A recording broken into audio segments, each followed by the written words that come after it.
Oh, so, if you have not already done it's okay, we'll just do beatbox over there, that's fine. I get it.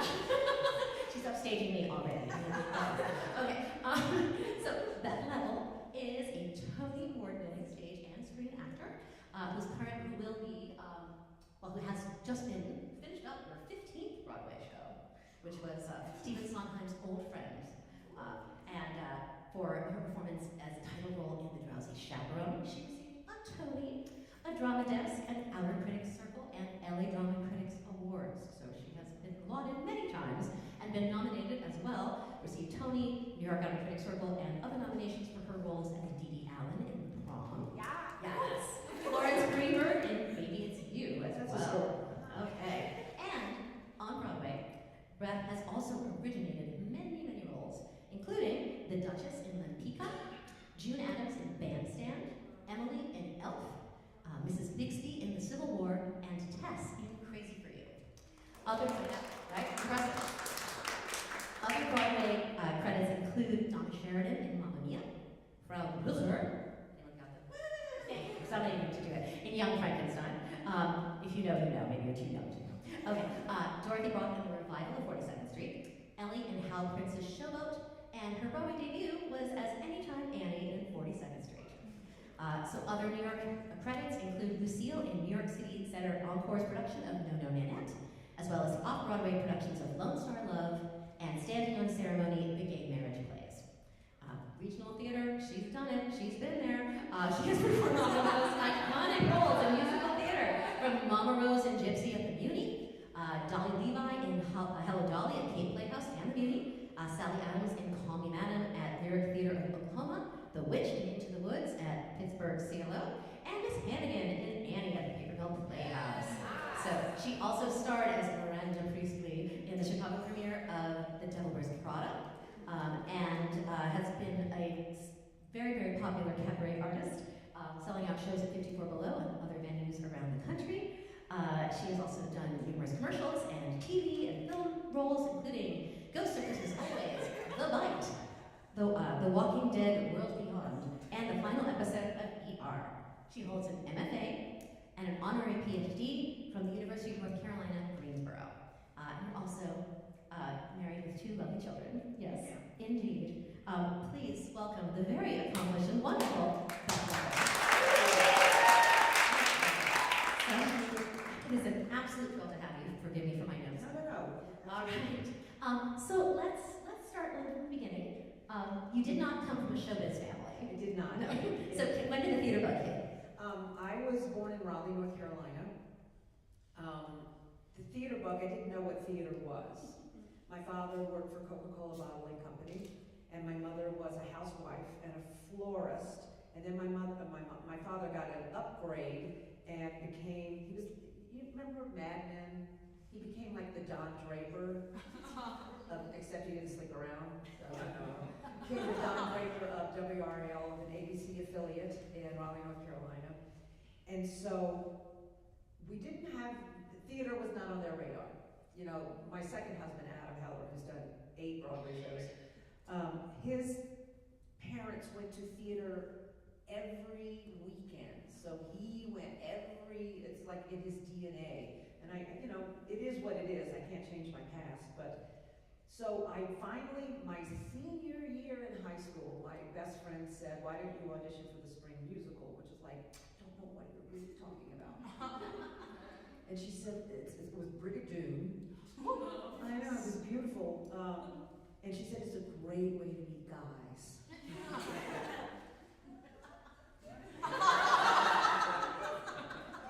And that's what I've been longing for the rest of my life, to see my family. So I got the third lead, which was Bonnie Jean. And, remember high school, you think your show is so wonderful, you're going to tour. I knew we were going to tour. We did not tour. But I was so bitten by the bug. I remember the first day of rehearsal having no earthly idea what I was going to do. And we were rehearsing in the band room, as one does. And I walked in, and within 15 minutes I went, where have these people been all my life? Because I was always the girl in 5th grade that would act out, and the teacher would go, Bea. And I'd have to go, window and stand in the hall. And then my mother would give me a lecture. So it was like, this is my tribe, these are my people. But my parents we were talking about this, like, how are you going to eat? You can't make a living doing that. So I went to a small college in North Carolina and majored in social work counseling with a minor in degree because that's all they had. But I did everything I could get my hands on. Community theater, black box theater. I worked at North Carolina State. The community theater really changed my life. And I had a teacher there. I had a mentor. And she changed my life. And at the end, that I had done all the musicals I could get my hands on, even a play or two, even some absurdist plays. She said, I think you need to give New York a try. I was like, absolutely not. I had been to New York with my parents. My dad was a big Lions Club member. So there was an international convention in New York City when I was probably in 7th grade, and they took me up there, and I remember thinking, this is a hellhole. A side note on that trip. My mother said to me, Beth, Ethel and I are going to go see a Broadway musical, and your dad and Jim are going to go to see a Yankees game. The Broadway musical was Angela Lansbury in name, and a Yankees game. She went, which one would you like to do? Guess what I did? I went to the Yankees game because I wanted to ride the subway. But I'm thinking, what would have happened if 13-year-old little, didn't know what to do with my energy, Beth Leavel, had gone and seen Angela Lansbury and the ensemble in a huge Broadway musical. I mean, I don't regret any of my trajectory, but I think it would have changed. So anyway, my teacher at this small college, Meredith College, said, want to go to New York? And I went, no. And then my parents were generous enough to help me.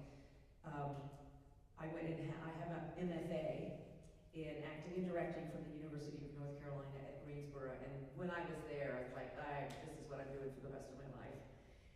And I auditioned, I don't know what the equivalent up here is, the SETC. Oh, yes, still got it. So I went to SETC and was offered an internship at a theater in Pennsylvania, where if I stayed for 6 to 8 months doing internship with, of course you're gonna get roles, they guaranteed that I would get my equity card. And it's like, well, let's do that. So I did that. Never been so hungry in my life, or cold, but it was all right because we were all like that, and I got my equity card. There was no reason for me not to move to New York after that, so kicking and screaming, I went to New York City and still learning. Still figuring it out, but I've been very fortunate and persistent and passionate, so I think that's helped me. Yeah, that's amazing. Can you tell the story of your audition for Anytime Annie in 42nd Street? Do you know this story? I do. Do y'all know this story? Oh, it's something. So I took Eddie Kodak's School of Dance for 3 years when I was in elementary school. So part of, I hate to say, oh, I wish I had, but I really wish I'd stayed and danced longer. But I had kind of a tap vocabulary just because of that. And when I was at the Meredith, the school in Raleigh, North Carolina, for some reason this mentor teacher said, why don't you choreograph? I'm like, sure. So I choreographed No Net, which is all tap. So I just had to kind of figure out tap again. So I got an agent. I was very lucky. Remind me to tell you that story later. My agent said, I have an audition for you for the national tour of 42nd Street. And this was 2 or 3 years after it had opened on Broadway. So thank God they gave me music to sing and the sides first. And my mother had sent me up with this fuchsia suit, like a skirt, and she said, because she thinks it would make me pop. So back then, children, the auditions were actually held on the stage with a ghost lamp. So I don't know if you've ever been in the backstage doorway to the Golden, the Booth, and the Majestics. It's like gross. This is gross. It's like, oh, rats and water, but I don't care. So we were waiting there in my fuchsia pantsuit with my heels. And thank God I did not know who was in the black in the audience, because it was the writers, Mark Bramble, Michael Stewart, the producer, David Merrick, Randy Skinner, choreographer, the other choreographer, her name is Karen Baker. Oh, she scared me. And just a lot of people back there. So it's finally my turn, you know, Beth Leavel is like level. So we come out. And I sang, I don't even remember what I sang, but it was a belt thing. And then I read, I don't know if you know 42nd Street, it's not deep. You know, it's not like I can wrap my head around a monologue. It's more like, hey, I don't know what you're talking about. But apparently I did it well enough that I heard the stage manager or something goes, Beth, we'd like to see you dance now. And I'm like, so I remember sitting on something and taking off my shoes, and the choreographer that was in charge of the women's choreography was named Karen Baker, and in the dark, I see her coming up the aisle. So it's like, like, oh God. So she gets up there, and mind you, I am a minimalist tapper. And she goes, can you do this? And she's just like, it's gonna skip it again. It's like, can you slow that down just a little bit?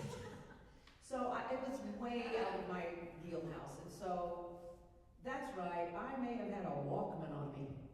Do you know what a Walkman is? Oh my God. So I made her in front of everyone. I said, can I record your feet? So I recorded her sounds. I said, can you go slower?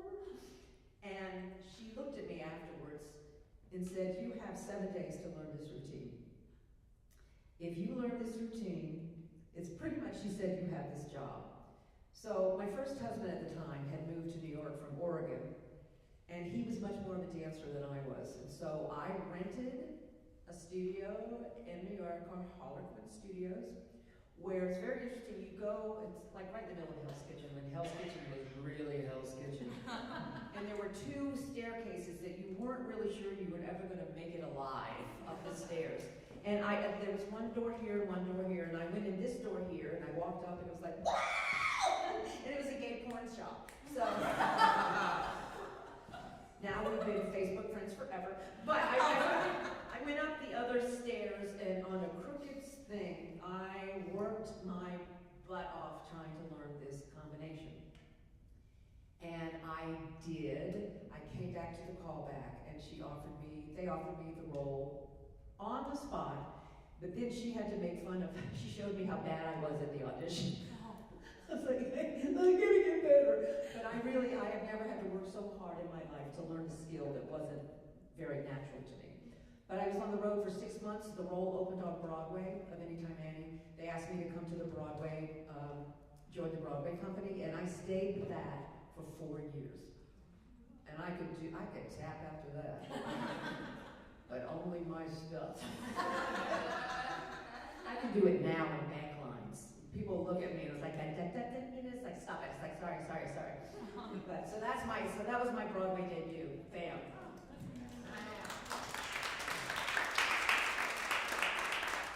So what was it like to revisit that show and play Dorothy Rock? Weird. Yeah. I was talking with y'all about how there's lots of peaks in most actors, performers' lives. And I was on a really down peak. There was just nothing. The Civil War had just happened and it closed to dreadful reviews. So it was just one of those, now what? And my agent said, well, you know, the revival of 42nd Street's coming back. I'm like, fine, what? So I walked in, I did the audition, you know, I know all these people. And essentially they told me I'm too old for this, too young for this. But would I like to stand by? I was like, absolutely. So I stood by for about a year. This was during 9/11. So that was a lot.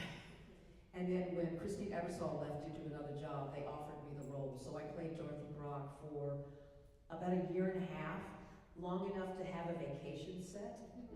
So my first husband, John, who we're still very close, but John and my 2 kids, we were going to Disneyland, Disney World. So we were going to Disney World, and when I get off the plane, my agent's like, can you call me? I'm like, what?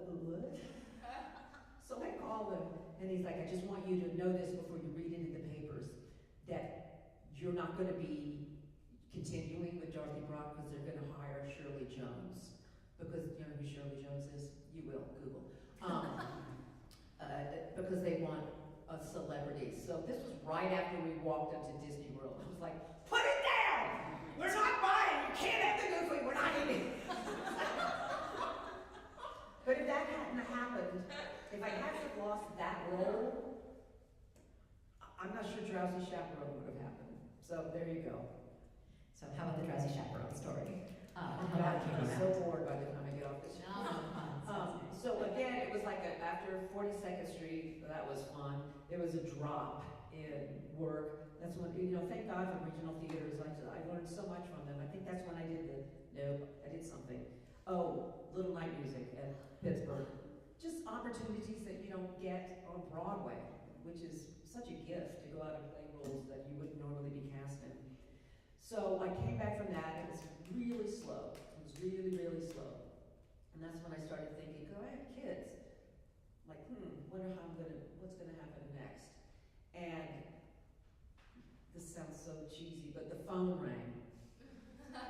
And it's my agent, and he says, I have a job offer for you. And I was like, yes. I don't care. Yes, I'll take it. Because you know, jobs when you're in New York and within your union, you get pension and health and all that kind of important stuff. And I have kids. So he said, you've been offered the role of Beatrice Stockwell in The Drowsy Chaperone. I was like, no, I haven't. Because I auditioned for it like months ago. And this was before, I don't know, do you guys know Drowsy Chaperone at all? Oh, good. So, you know, if you take aside from The Drowsy Chaperone, Beatrice Stockwell, it's not like a lot of meat there. The acting is not on the page. And they didn't know that yet. So I went in, I don't think Stumble Along had been written. So I sang 100 Easy Ways to Lose a Man until I didn't know what else to sing, and I did the little side, and that was terrible. It just wasn't that good. But they called me back because I know Casey Nicholaw, the director, I think it was Pity.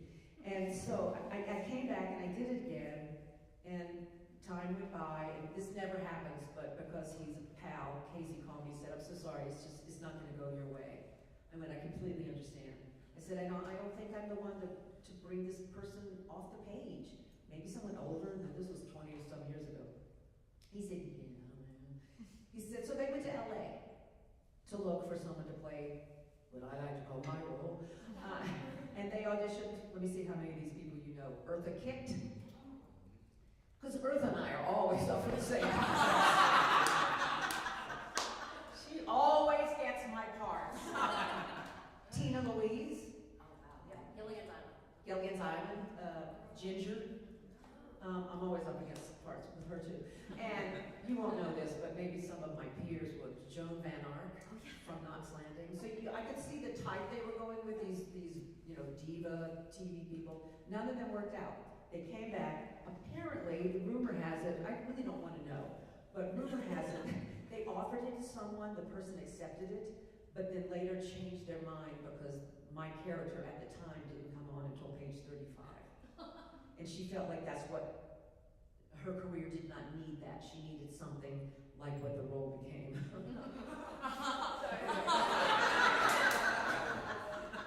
So I made my agent, call the casting person back. I said, I really think you made a mistake. So I hung up the phone, and literally 30 seconds later, he went, no, you've been offered the role of Beatrice Stockwell. You better pack your bags because you leave for a 3-month out-of-town trial in Los Angeles in 3 weeks. So I'm like, children! Mama's going to LA for Christmas! I'm sorry! They came to visit. And the rest is history. I spent Los Angeles with the creative team, who were probably some of the most genius people on the planet, figuring out who this fabulous woman was and bringing her to life. And then, through all of that, to get a Tony Award for it was one of the most satisfying things that has ever happened to me, and I hope it happens to all of you one day.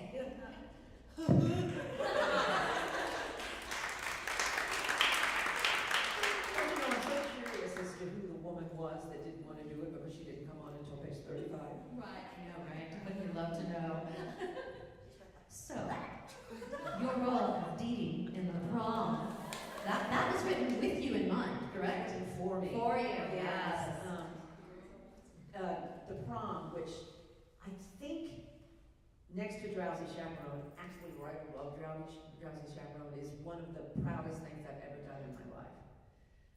Just for the content and the creativity of it, and the role, it was very interesting.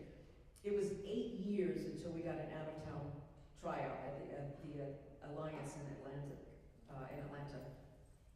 And it was always written with us in mind, so it was me, Brooks Ashmanskas, Chris Sieber, and Angie Schwarber.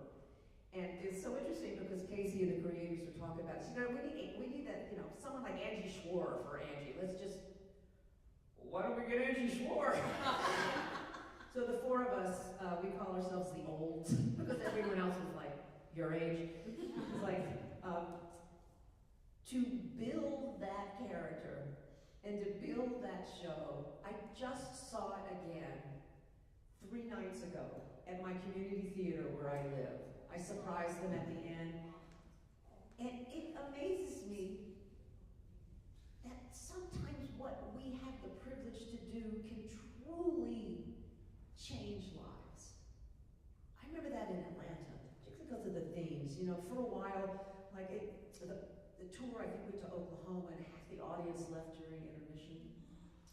But that's not happening as much anymore. I could see grandparents in there looking at the people playing, Barry, and go, I love him. So to be a part of that and to be supporting my community that way, it's still changing me. And I'm just so proud of that show. I was given the moniker a lesbian protector, so.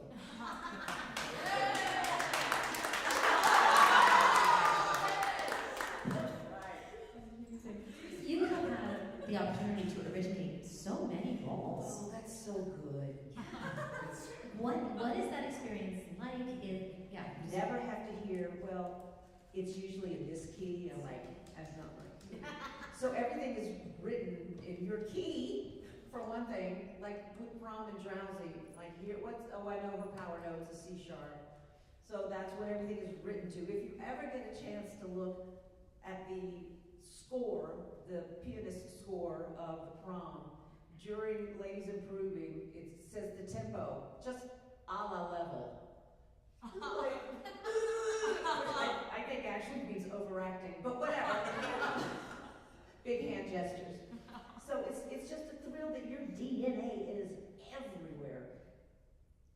Conversely, when I did Mama Rose and Gypsy, I still felt like I was able to give my DNA, or else it's not authentic, it's not you, you're just copying something.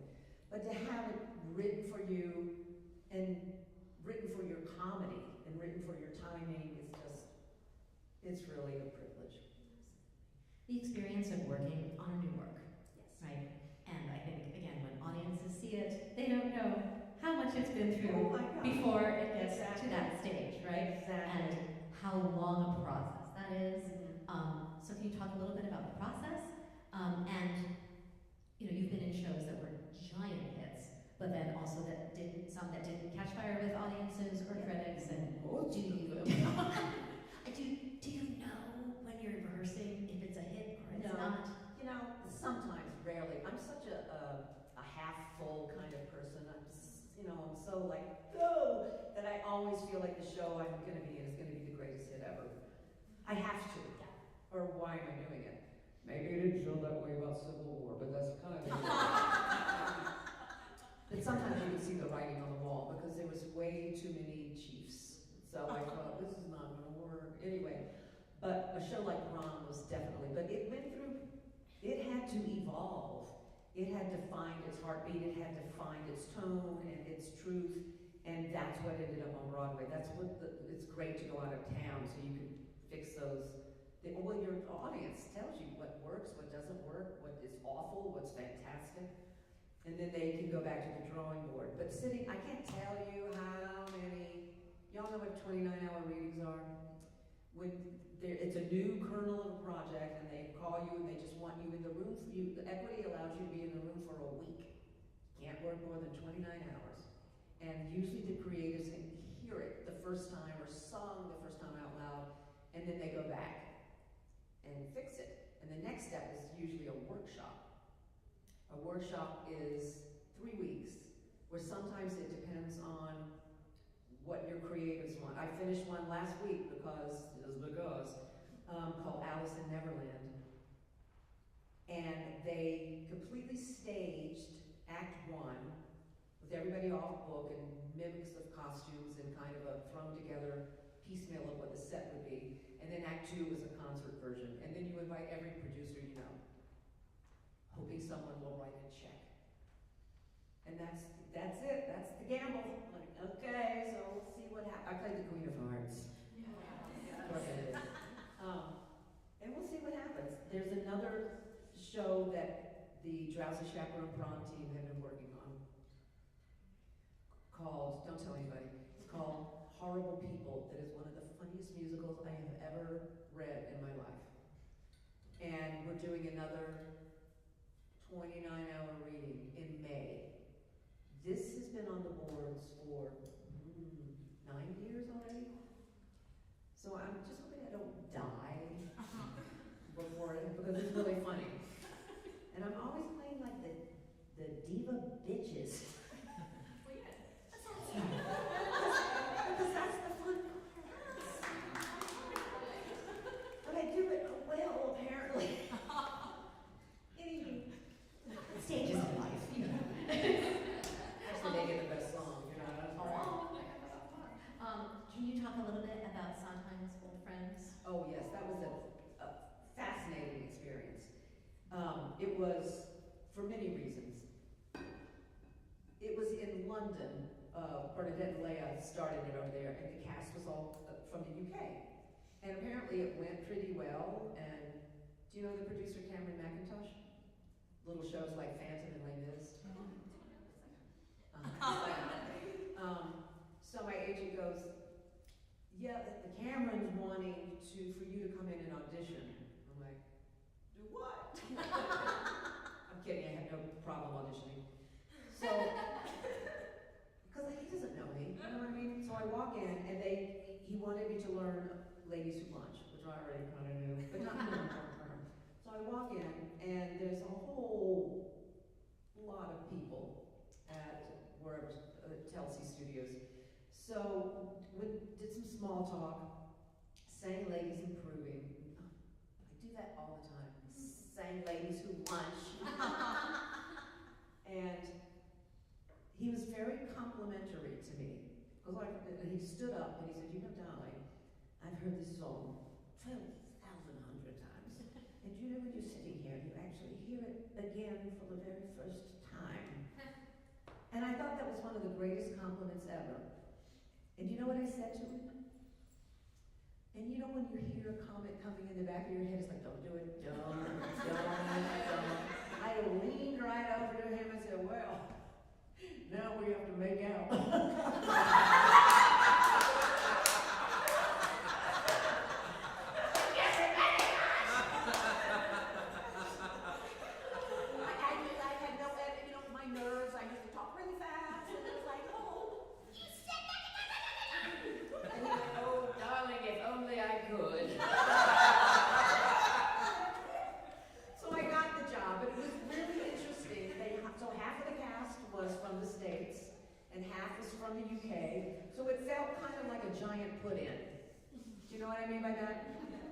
Thank God. So part of it felt like a giant put-in, where this is how it was done over there.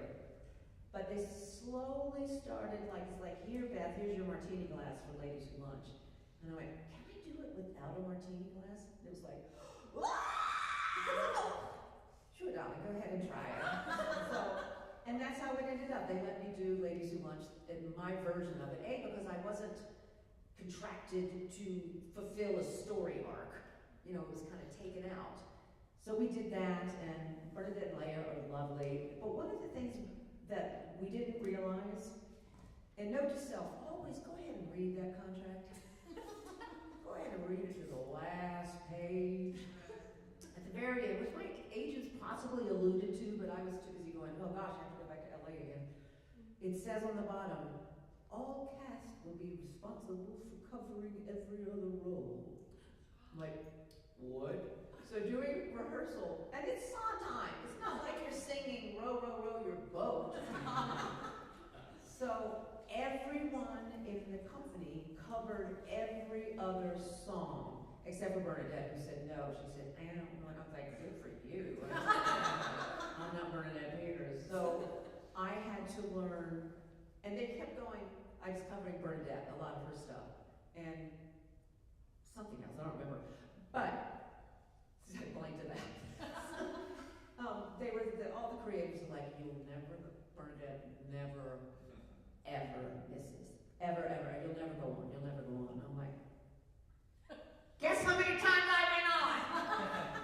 She got the flu and couldn't sing, so I did Send in the Clowns, but with no rehearsal. It was very interesting. No one was really prepared because they really believed that no one was ever going to be out. I got COVID.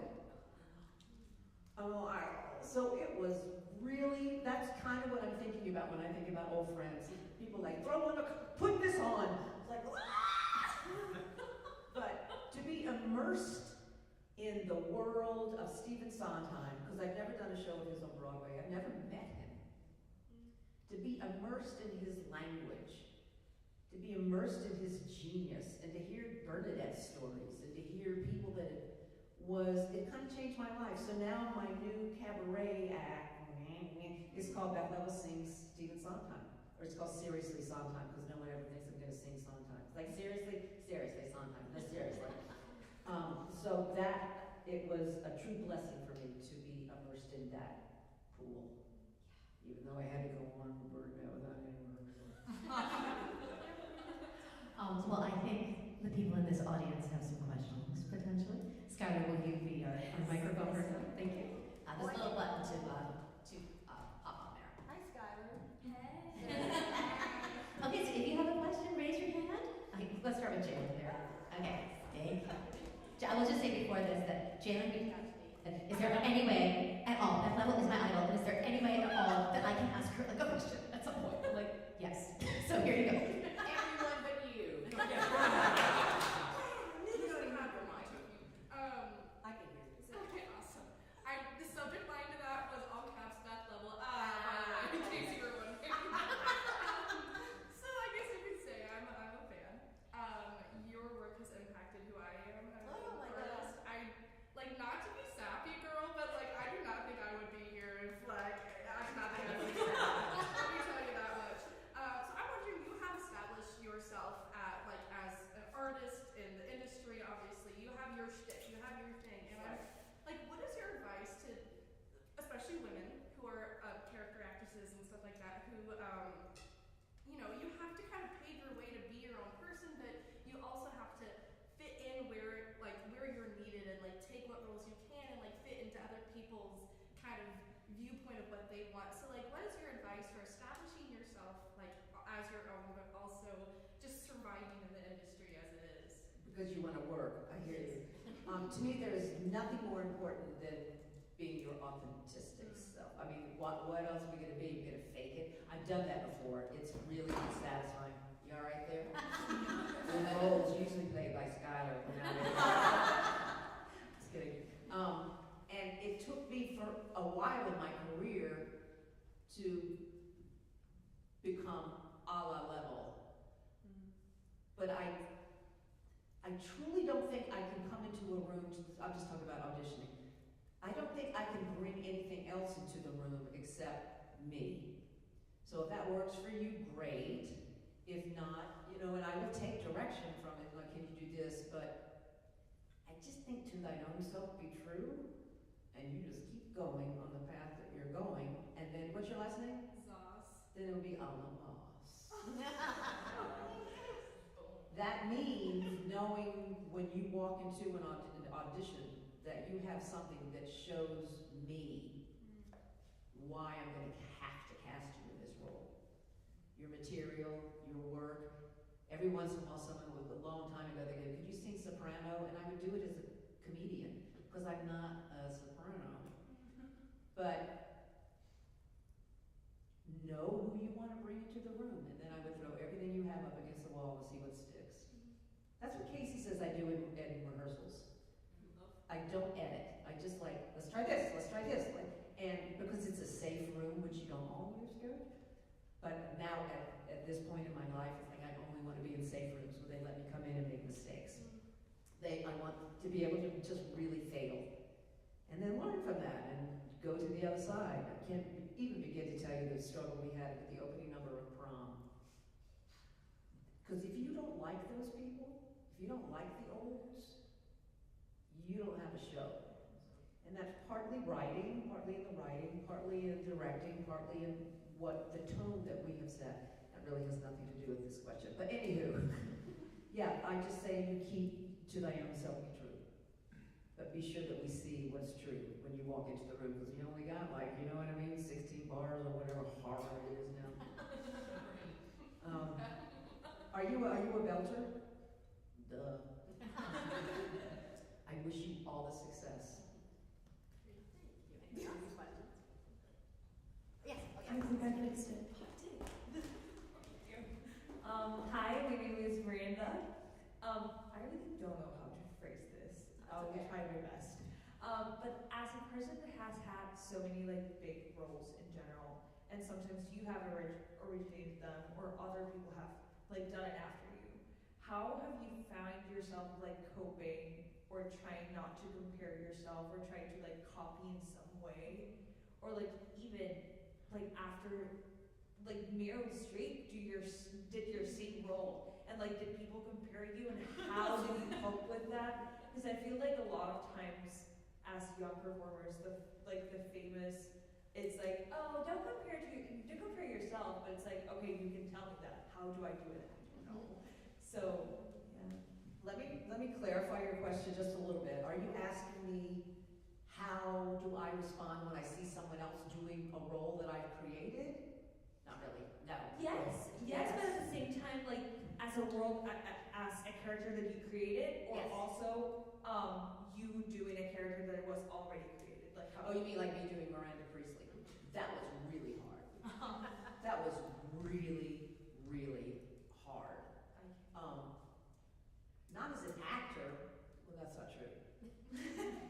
When you have, which I hope to never do again, when you have such an iconic movie that people really just want to see the movie on stage. And so I was constantly, not by the creative so much, but constantly being, oh, is she going to do a Meryl Streep impersonation? It's like, no. But how else are you going to have to say groundbreaking? I mean, there's certain things that if you don't say it, like she says it in the movie, your audience is not going to be happy. So I never wish to do one of those again, because I don't know how to satisfy both of them. To come in to thy own self be true, and yet if you don't deliver that line like she did, and the writers would, keep working, but you can't take the line out. That's why people are buying tickets, because the movie was so phenomenal. That was one of the biggest challenges of my life, and that Elton was never there. He's Elton John. He's not going to sit in a rehearsal room. But his husband was there all the time as a co-producer. It was just interesting, and I don't know where I'm going with this now. Conversely, me watching someone else do Didi Allen is really difficult.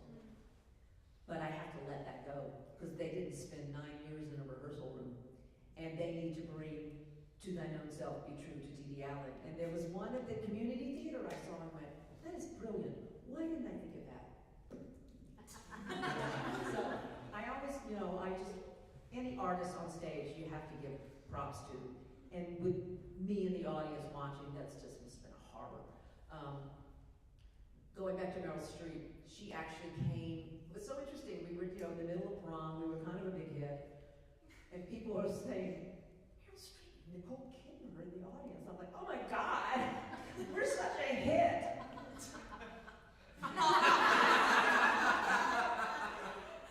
And then we realized, oh, but she was so generous. Her people reached out to my people, and in interviews she said, I copy everything Beth Leavel did. Actually, she said, I copy everything Beth Leavel did. And my people went, can you tell her it's Leavel? But she never did, but I don't care. So I just thought that was such a good person of her to even give me props. We couldn't watch it the olds, we tried. I think there was lots of alcohol involved, sorry. But it was a Zoom thing that we were all sharing, we just couldn't, it was so emotional for us, and yet I would never hold back the joy I have of this story getting a much more universal audience. You know, so good for Ryan Murphy. I remember the Tony night when I was nominated for Dee Dee. Sorry, it's just such it's so exhausting. But I have a publicist who's like, so I was over at the plaza for the after party. I was like, I want to go home. I want to go. My feet are killing me. My husband's like, look, I'm starving.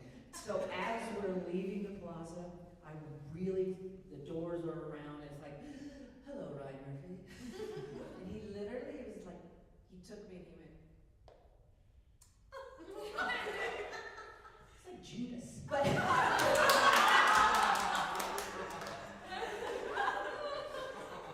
not really, maybe really. No, but it was very sweet. You could tell it was like, this must have taken a toll on you. But it really didn't, you know. I mean, we're not, let me see, who am I gonna hire to sell more tickets and get more views? Meryl Streep or Beth Leavel?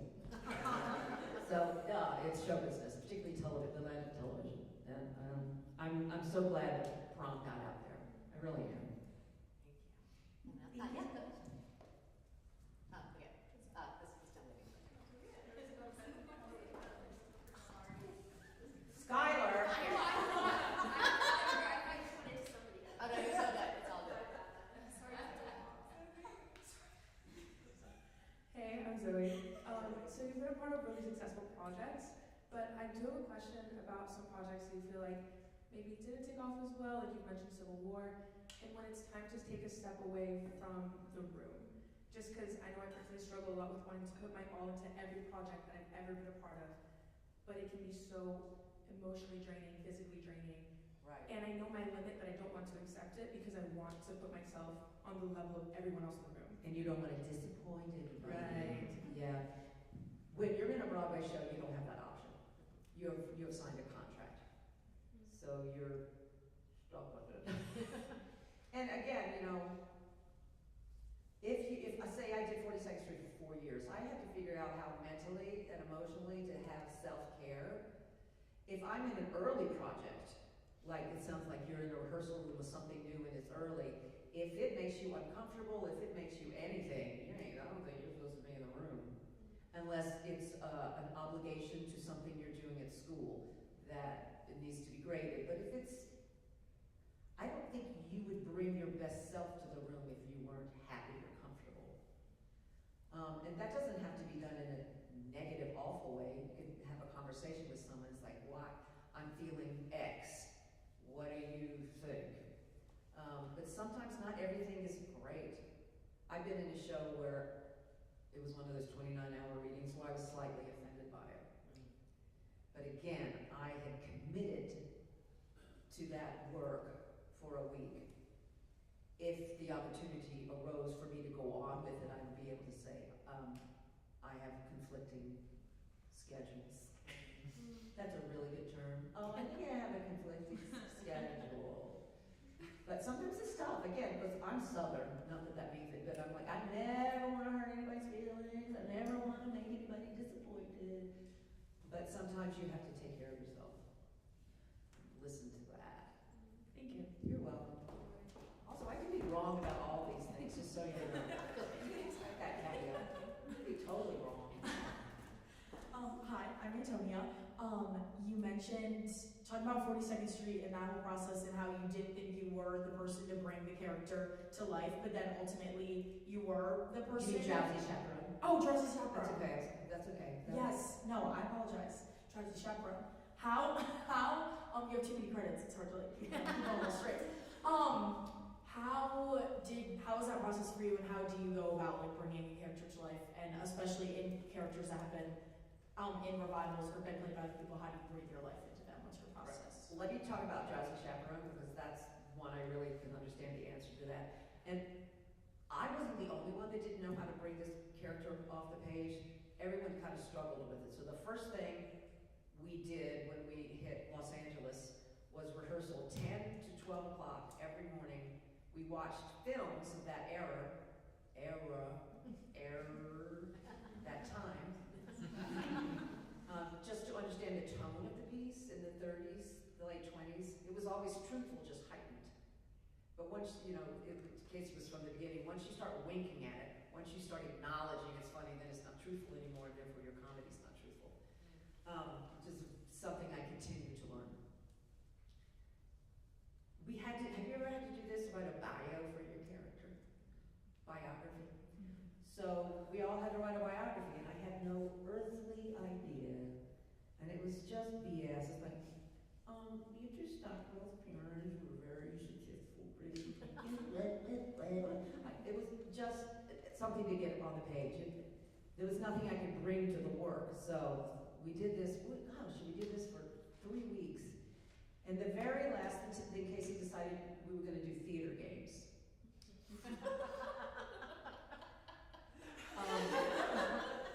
And I was great. The bio wasn't bad enough. Let's do theater games now. So have you ever played a game called Hot Seat? Yeah. I'm sure I had, but I didn't remember. So we did Hot Seat, where you bring the stool, which is the seat, and it's right there, and behind the table was every cast member, every creative person, I think pretty much people on the streets of LA.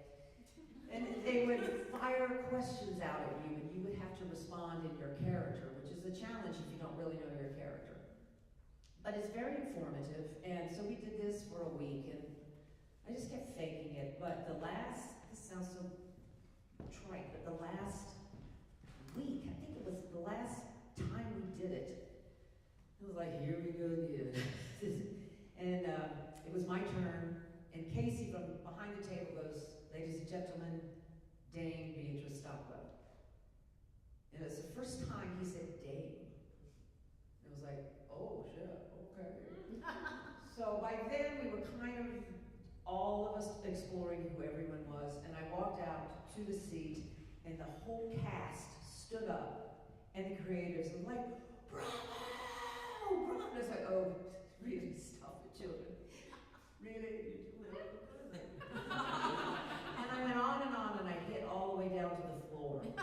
And I went, there she is. There she is. And then later on in the afternoon, Greg Bart showed me the costume renderings. And they were extravagant, over-the-top, narcissistic beauties. And there she was. And so we all kind of went, now we have a place to start. And that's when they were going, as we stumble, can you do it higher? As we stumble, can you hold that out? As we stumble, can you drop after as we stumble? And that's when it started. Who was I talking to? Jeez, I'm so sorry. Did I answer your question? Yes. Oh, Yes. oh my You God. did. Okay. You prove theater games do work. Don't say no if they say theater games. Just throw everything up against the wall and see what happens. That day, that morning, changed my life. Also because I'm really trying, the older I get, the easier it is, just not to edit anymore. I don't go, is that going to be stupid? Am I going to sound bad? Am I going to just let it go, let that shit go. Just go, just do it. Anyway, yes, that's all I have to say from that subject. Thank you very much.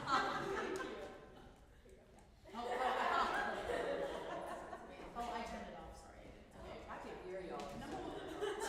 Hello, I'm Katie. Hi, Kate. I was wondering, like specifically with the prom, was there ever a time where you felt like you were putting too much of yourself into the character? Wouldn't that be awful? Or like making it like, I don't know how to say it, when you spend so much time doing one thing Right.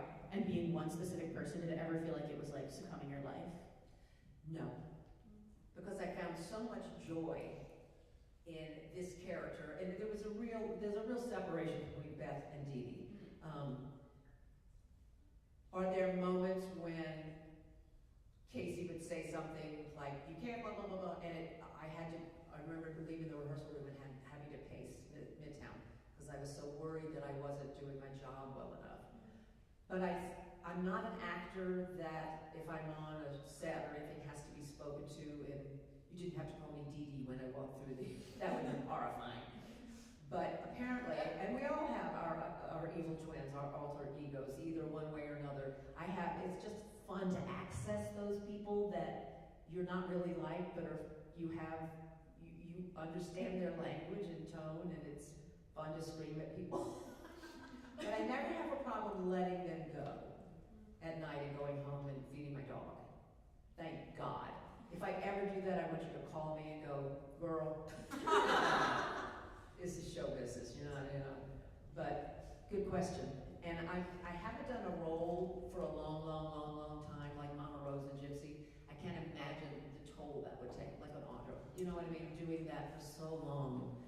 But you have to, again, you can't live, you gotta check out. Show's over, curtain call, go home, have a life.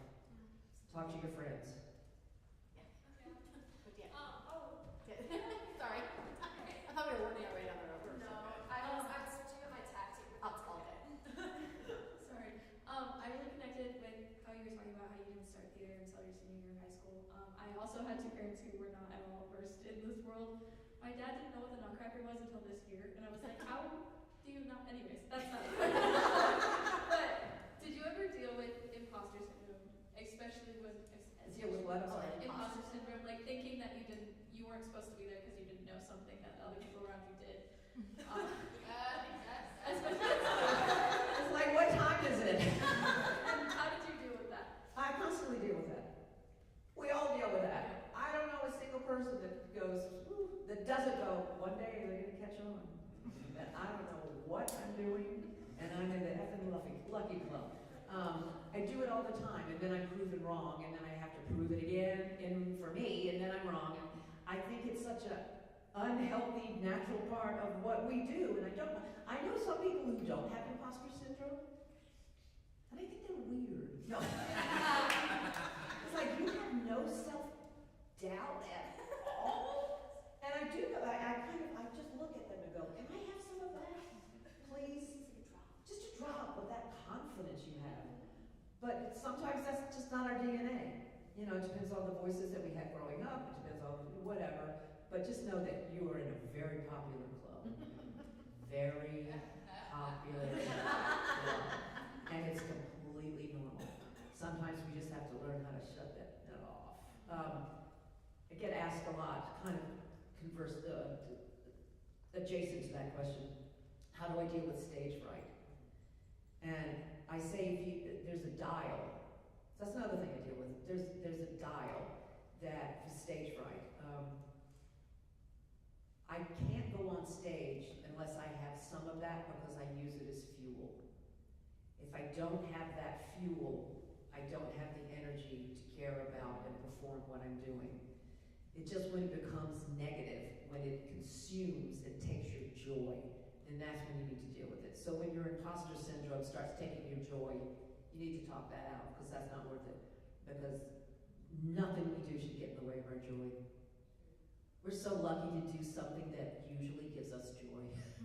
Or else we wouldn't be sitting here doing this because there's a lot easier work to do. But none is satisfying. Even with the ups and downs. Speaking for myself, none is as satisfying as doing what we do. I mean, really. I mean, I'm in Chicago getting a Sarah. Come on. Come on. But that's a great question. Again. Thank you. You're welcome. Skylar, pick the next one.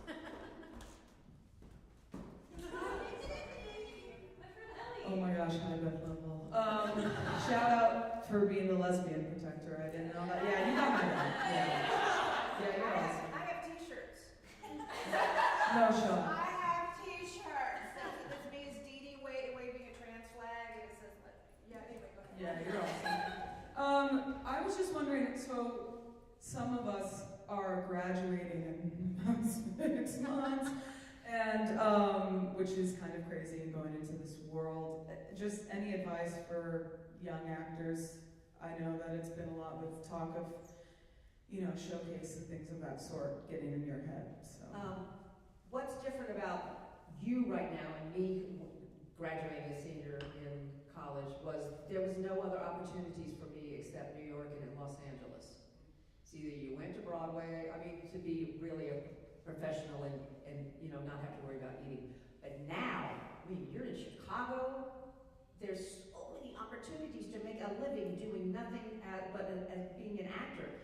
Chicago theater community is on fire. That takes you won't have to move if you don't feel like it. What do you see yourself doing? I Theater? really, yeah, TV? theater. Musicals, plays? Plays. Great. You're just gonna have to get out there. Do you have to have an agent in Chicago?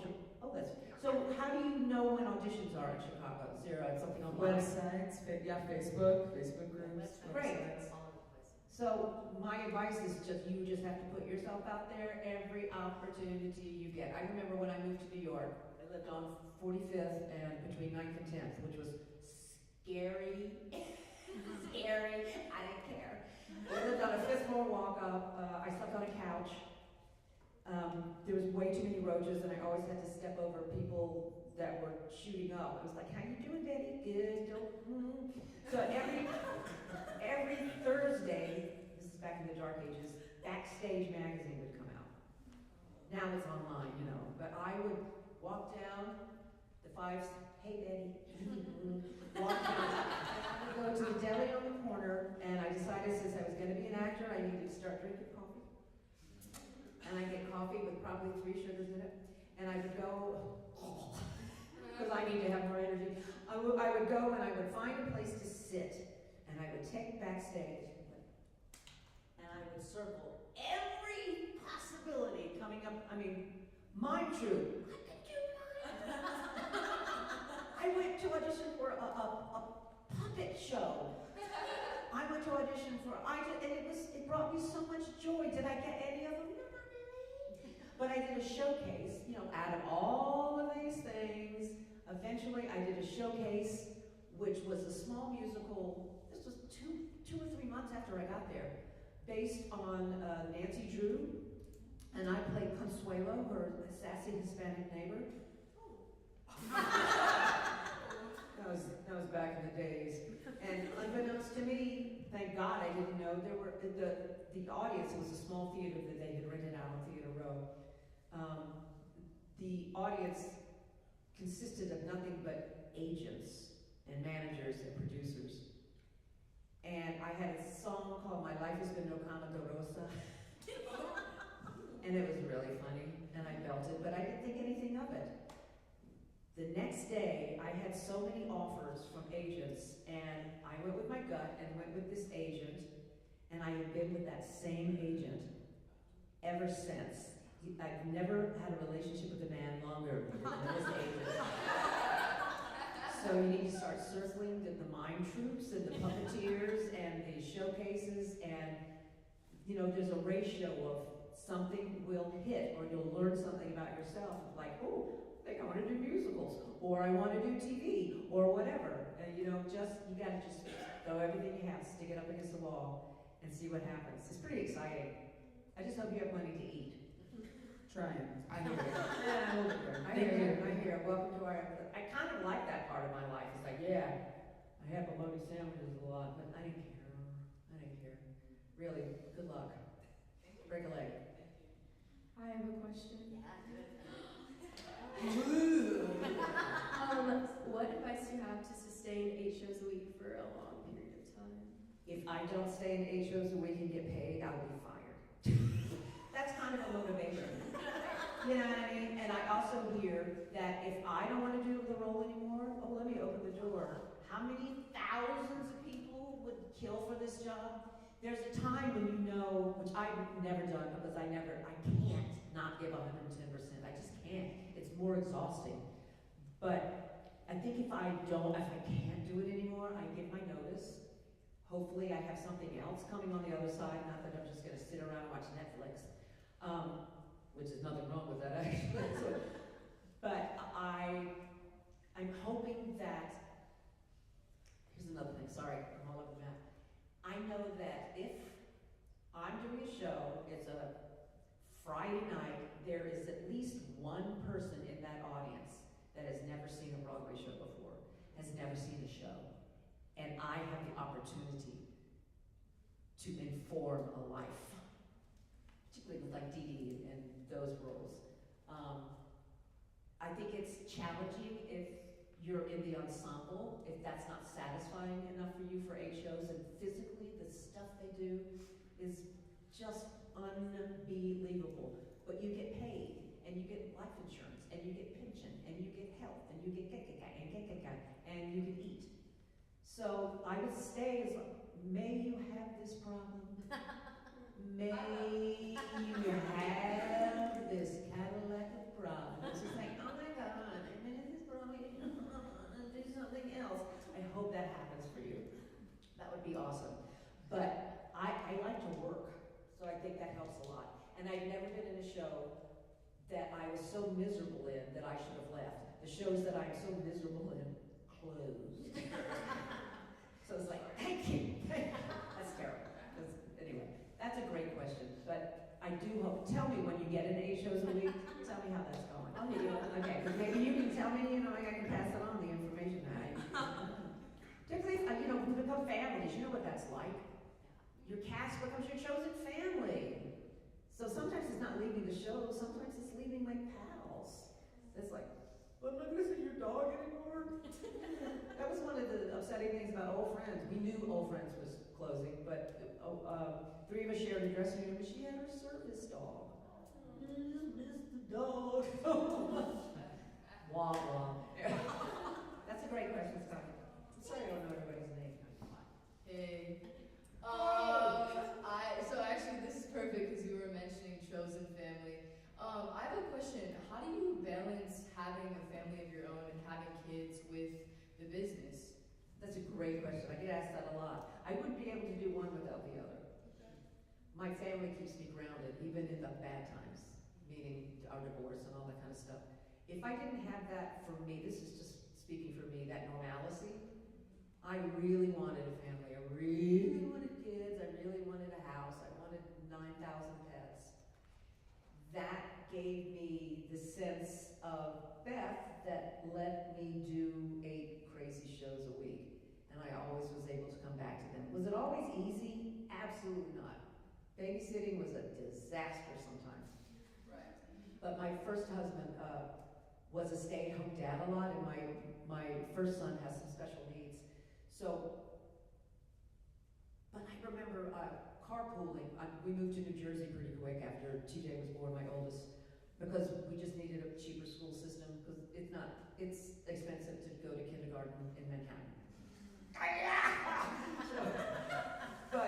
So I was commuting with my now best friend, and sometimes she had just had a baby, and she would drop them off with people she hardly knew, because she had to go. We were the breadwinners. We didn't really have a choice. That's a drastic, but nothing ever happened, and he's still my godson. But yeah, I couldn't do one without the other, I don't think. I really don't. I need it for my balance. But I know people that are like, nope, and then people that choose, like, I can't do that and that. You'll find it out. For sure. Thank you. You're welcome. Yeah, and this will probably be our last one. So don't make it All right, no I'll pressure. try to make it good. I'm curious if, like, during your career and like moments of auditioning and like, let's say like you're going through like a dry period or something. Yep. Is there something for you? And I know you said you like to work, but is there something for you where maybe you weren't motivated that kind of brings you back to those auditions to find that joy again? Like if you ever went through a moment where you're like almost exhausted or burnt out, like what was it for you that kept you going? That kind of happened with the Cameron McIntosh experience, going into the room and being seen for the first time by a lot of people that didn't know you from the UK and appreciated it. It felt really like, oh, I am in the right place. Okay. But you'll have to find out what motivates you and what keeps you. I'm here this weekend. That's all I need for about 6 months. Yeah. Yeah, I can like, this is fine. And I've got projects lined up. When I don't find the joy in them anymore, and it's just mostly, then I'll talk to you then. But that hasn't happened yet. You know what I mean? Yeah. Yeah, you're young. You have fun. That's amazing. Thank you Aw, so much. welcome. This has been amazing. Thank you. And you deserve all the honors that are coming tonight. So I can't wait. I can't wait to see it. Thank you.